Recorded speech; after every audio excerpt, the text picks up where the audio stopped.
Hello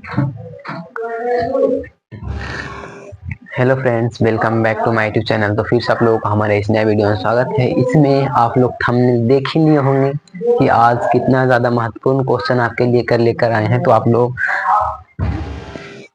अंत तक जरूर बने रहिएगा और चैनल पे नए तो चैनल को सब्सक्राइब कीजिएगा। चलिए बिना टाइम वेस्ट किए चलते हैं क्वेश्चन की ओर।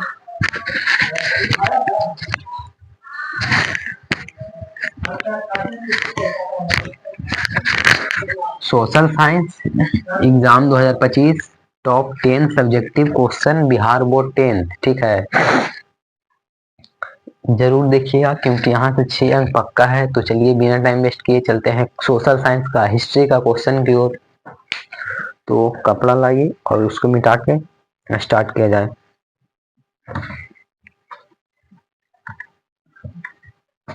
पहला क्वेश्चन,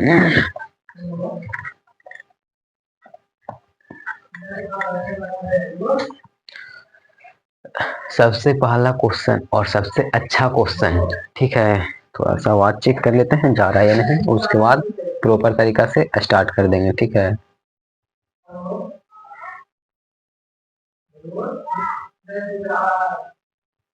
चलिए क्वेश्चन फर्स्ट। सबसे पहला क्वेश्चन जो काफी अत्यधिक बार पूछा गया है। ठीक है,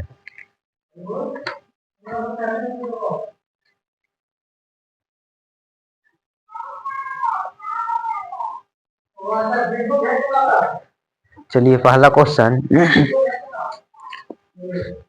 सबसे फर्स्ट क्वेश्चन, राष्ट्रवाद क्या है? 10 क्वेश्चन में बताएंगे जिसमें 3 क्वेश्चन आने की पूरी संभावना है। राष्ट्रवाद क्या है? बताइए बताइए राष्ट्रवाद क्या है? तो चलिए इसका आंसर लिखा जाए। इसका आंसर राष्ट्रवाद क्या है? राष्ट्रवाद एक ऐसी भावना है, राष्ट्रवाद एक ऐसी भावना है, पहले लिख देते हैं उसके बाद समझाते हैं। राष्ट्रवाद एक ऐसी भावना है जो किसी विशेष भावना है जो किसी विशेष,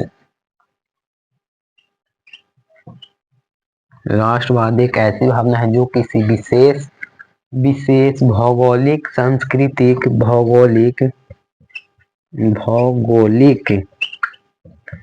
या सांस्कृतिक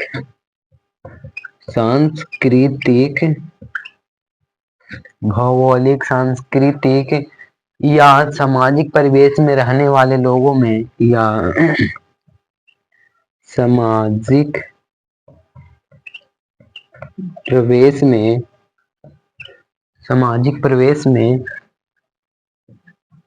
रहने वाले लोगों में एकता का वाहक है, एकता का वाहक है। ये रहा इसका आंसर। क्वेश्चन था राष्ट्रवाद क्या है। ठीक, राष्ट्रवाद क्या है? राष्ट्रवाद एक ऐसी भावना है जो किसी विशेष भौगोलिक सांस्कृतिक या सामाजिक परिवेश में रहने वाले लोगों की एकता का वाहक है, यानी सभी, या इसको और लिख सकते हैं या अपने देश के प्रति प्रेम की भावना, या अपने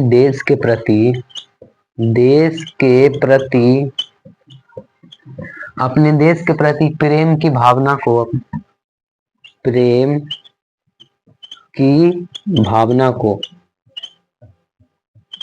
को राष्ट्रवाद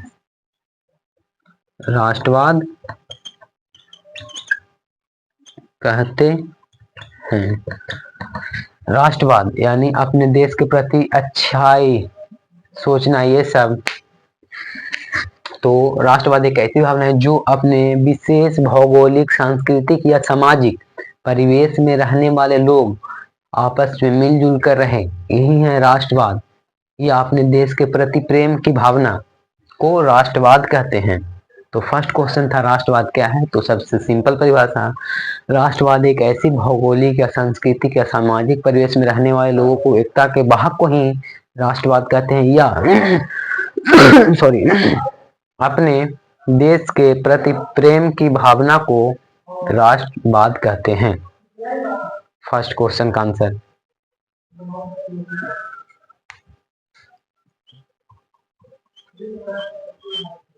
दो अंक टिक कर लीजिएगा 25 में।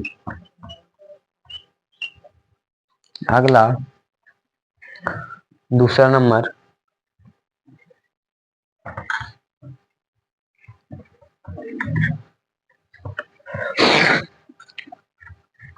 दूसरा नंबर क्वेश्चन जो इससे भी काफी ज्यादा महत्वपूर्ण है,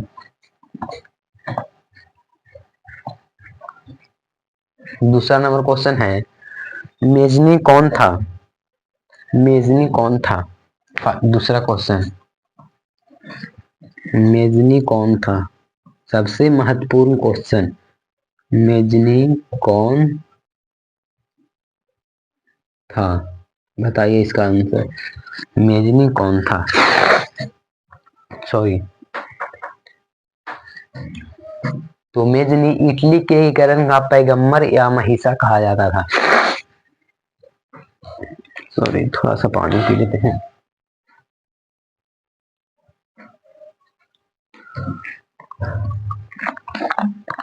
मेजनी कौन था, तो मेजनी इटली के करण का पैगंबर या महिषा कहा जाता था, कहा जाता था, और वह साहित्य गणतंत्र विचार के समर्थक, और वह साहित्य गणतंत्र के समर्थक तथा योग सेनापति था।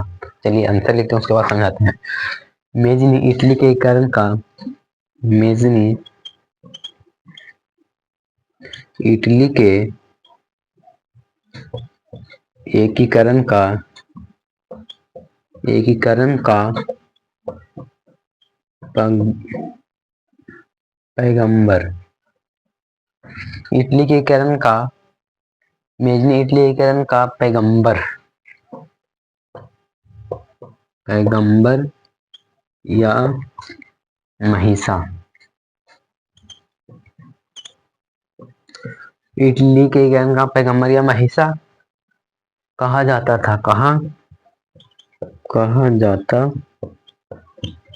था, क्योंकि कहा जाता था, और वह साहित्य गणतंत्र विचारों का, और वह साहित्य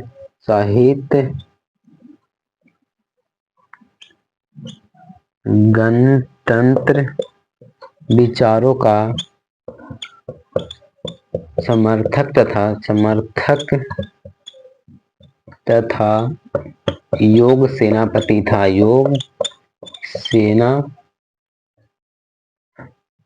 सेनापति था, इतना लिख दीजिएगा।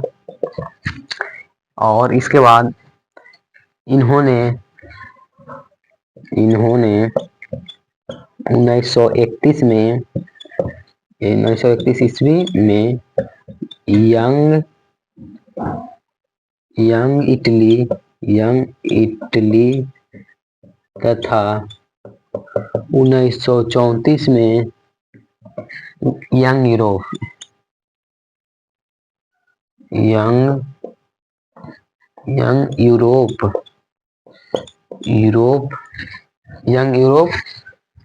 संस्था को स्थापित किया था, यंग यूरोप संस्था को, जिसको समझाते हैं, संस्था को स्थापित किया था। चलिए समझते हैं इसको, अच्छे तरीके से देख लेते हैं, क्लियर दिखाई दे रहा है या नहीं, तो बिल्कुल क्लियर है। चलिए समझिए, मेजनी कौन था।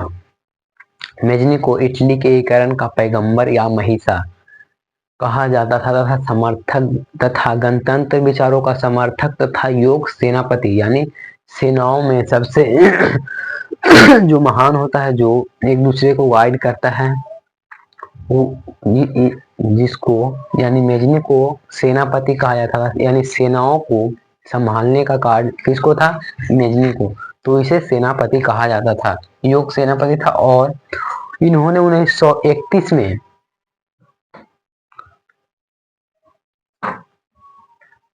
1931 नहीं 1831 1834 और 1831 1831 में यंग इटली तथा 34 में यंग यूरोप नामक संस्था का स्थापना किया था कौन? मेजनी। तो यही क्वेश्चन का आंसर है। तो आई होप आपको समझ में आ गया होगा। अगला क्वेश्चन लेते हैं। आने की संभावना पूरी है, ठीक है, स्क्रीनशॉट ले लीजिए। अगला क्वेश्चन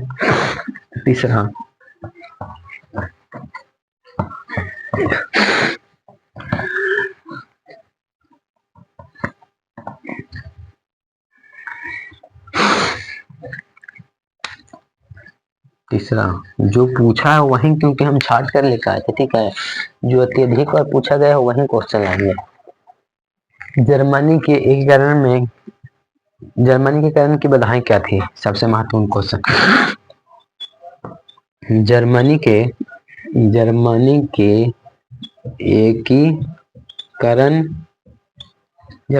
एकीकरण की बाधाएं क्या थी? ये रहा क्वेश्चन जो काफी ज्यादा महत्वपूर्ण है। जर्मनी के एकीकरण में बाधाएं क्या थी? तो चलिए इसका आंसर लिखते हैं, उसके बाद समझाते हैं। तो जर्मनी के एकीकरण में निम्न बाधाएं थी। सबसे पहले लिखेंगे जर्मनी के एकीकरण में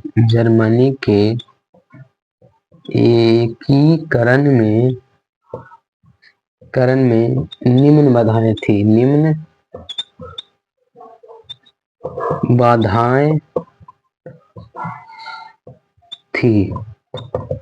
सबसे पहला लिखेंगे इसमें जर्मनी के एकीकरण में निम्न बाधाएं थी। पहला कौन सा बाधाएं था? यह लगभग 300 छोटे बड़े राज्यों में विभक्त था। सबसे पहला यह लगभग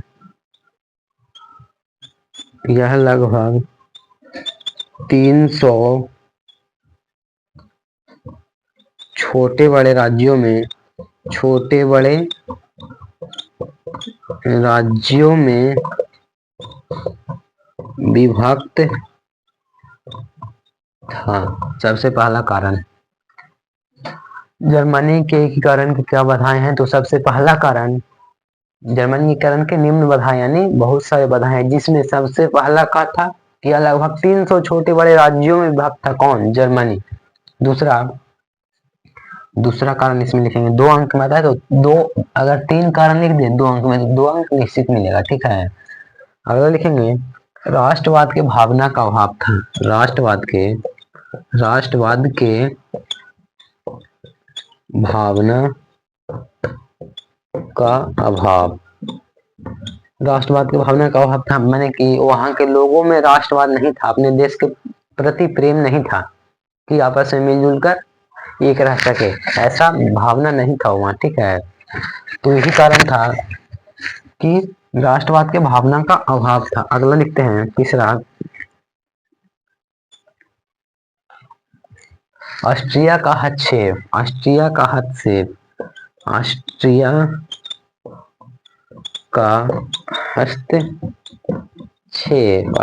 हस्तक्षेप तीसरा कारण मिल गया। तो यही 3 लिख दीजिएगा, तो आपको कितना अंक मिलेगा? 2 अंक, ठीक है। देख लीजिए इसको।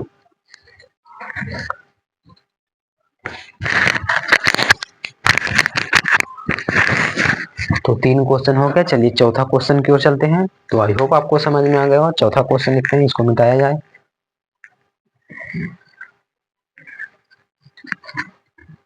चौथा क्वेश्चन काफी ज्यादा महत्वपूर्ण है, जो अभी तक लगता है कि 4 से 5 बार से ज्यादा पूछ दिया गया है क्वेश्चन, ठीक है। तो उसको अच्छे से देखिए। वह क्वेश्चन काफी ज्यादा महत्वपूर्ण है और फेमस भी है। तो चौथा है, हाँ, मेटरनिक युग क्या है? मेटरनिक युग क्या है? मेटरनिक युग क्या है बताइए। मेटरनिक युग क्या है? तो चलिए लिखते हैं। ऑस्ट्रिया के चांसलर के रूप में किसे माना जाता था? मेटरनिक को। तो लिखेंगे ऑस्ट्रिया के चांसलर के रूप में एशिया के चांसलर के रूप में मेटरनिक ने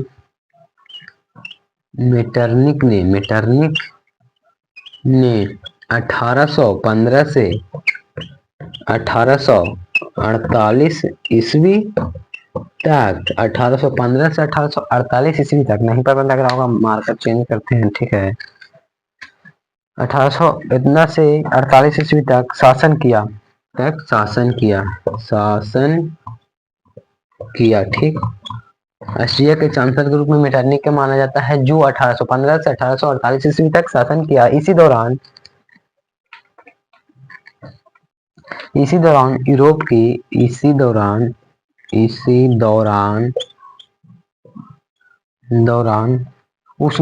की उसने यूरोप की राजनीति में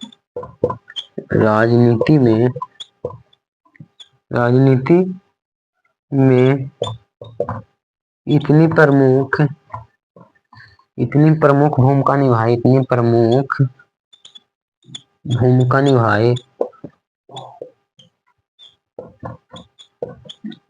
निभाई कि इस काल को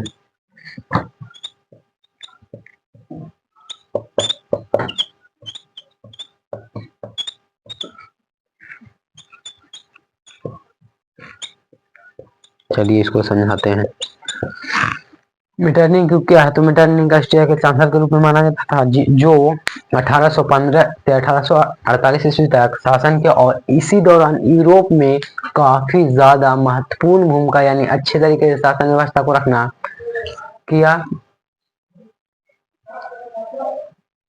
शासन किया, और यूरोप में राजनीति में इतनी प्रमुख भूमिका निभाई कि इसी काल को मेटरनिख युग कहा जाता था। मेटरनिख ऑस्ट्रिया के चांसलर के रूप में माना जाता था, जो यूरोप में काफी ज्यादा अधिक भूमिका निभाया। लोगों के प्रति प्रेम था, कुछ उल्टा ये सब नहीं सोचता था, और अच्छे तरीके से यह वहां का शासन किया।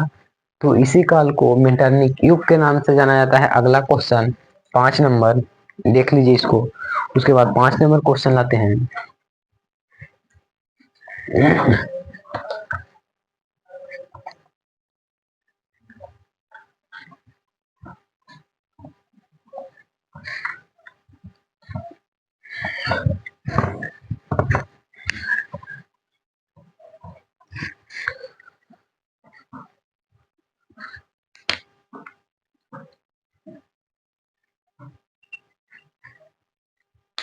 क्वेश्चन है 1848 ईस्वी के फ्रांसीसी क्रांति के कारण, सबसे महत्वपूर्ण क्वेश्चन, 1848 ईस्वी के फ्रांसीसी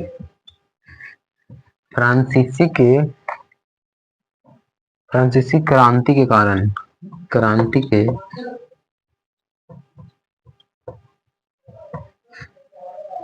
1848 ईस्वी के फ्रांसीसी के क्रांति के कारण बताइए।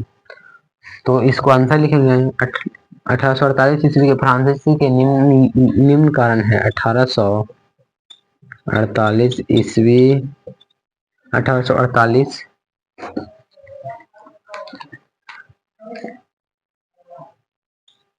के फ्रांसीसी के निम्न कारण है 1848 ईस्वी के फ्रांसीसी के निम्न कारण है, यानी बहुत सारे कारण हैं, जिसमें जो महत्वपूर्ण है वही लिखेंगे। कितना अंक का है? 2 अंक का। कितना लिख सकते हैं? 3 से 4 बस। तो चलिए पहला लिखते हैं, निम्न कारण में सबसे पहला लिखेंगे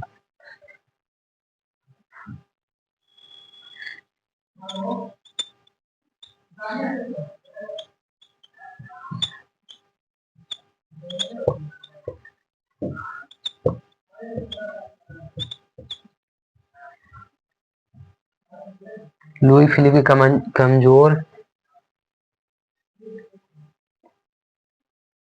कमजोर एवं उदार उदारवादी उदार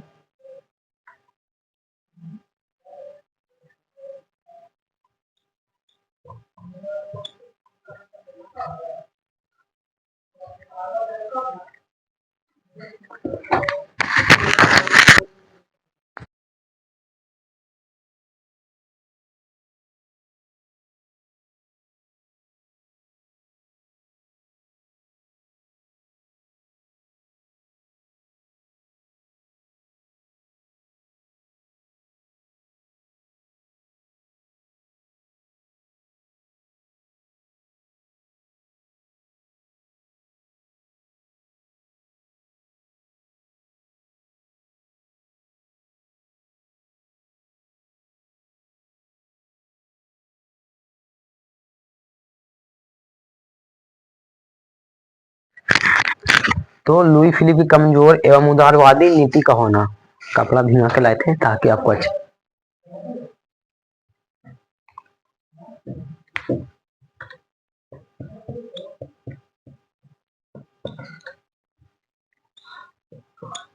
सबसे पहला कारण लुई फिलिप की कमजोर एवं उदारवादी नीति का होना।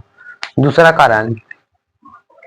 कारण देख लेते हैं जो काफी ज्यादा महत्वपूर्ण, लुई फिलिप की असफल नीति विदेशी नीति। लुई फिलिप की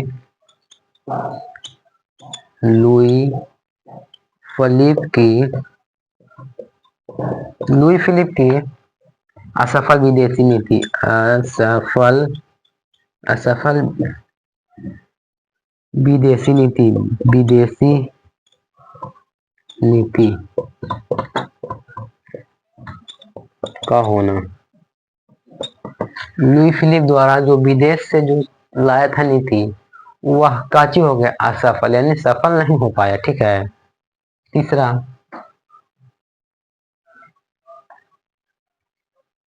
राज्य में भूखमरी एवं बेरोजगारी। राज्य में भूखमरी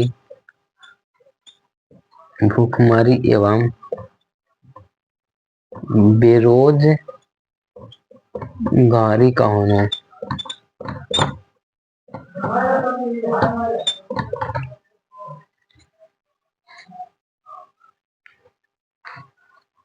देख लीजिए, इसको समझाते हैं अच्छे से।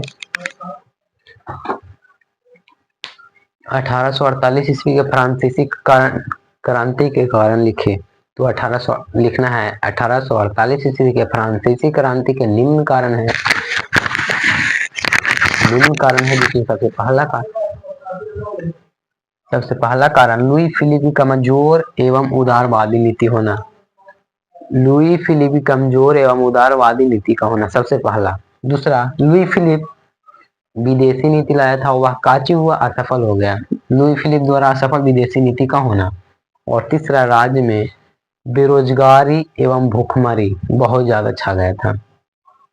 तो राज्य में बेरोजगारी एवं भूखमरी का छा जाना यही था। तो 5 क्वेश्चन हुआ, देख लेते हैं।